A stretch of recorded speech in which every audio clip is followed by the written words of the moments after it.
Friends जय श्री जगन्नाथ।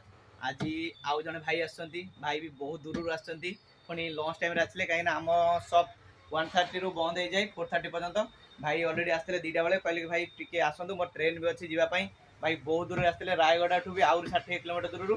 चलते भाई पचारे भाई आज गोटे नुआ ड्रोन आम सब परचेज कले, पचारि रिव्यू बुझे। भाई जय श्री जगन्नाथ कहतु आप कौटू आसते आप? रायगढ़ डिस्ट्रिक्ट गुणपुर आसती।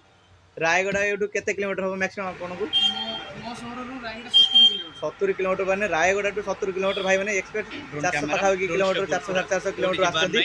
आपन नेले एबे ड्रोन टा हम पाखरु आपन निजे उड़ेइले, निजे देखिले, निजे सब कैमरा टेस्ट कले कि भाई ऑलरेडी जानि जंदी माने कैमरा उड़ेइ जंदी कोडोटा लोकल ड्रोन आनी करी सेति में आसी करी दूरରୁ आसी परचेज एटी करछंती। तो आपन केमिति कोन लागिला हम सब रिव्यू टा केमिति? भाई मते बहुत भल लागिला, प्राइस भी यार पूरा भल अछि।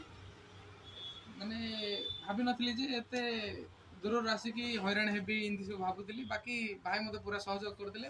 Thank you. नाई भाई आमे आपण मन पई अछु एटी। भाई मो भाई माने बहुत दूर आसंदे मु जानि छि, सेति में मु तांको कहि जेते बेले आसंदो हमु तळे जायथा नंबर रे कॉल करबे, आमे जेमितो आपन रेस्पॉन्ड करबु। रहिलु जय श्री जगन्नाथ।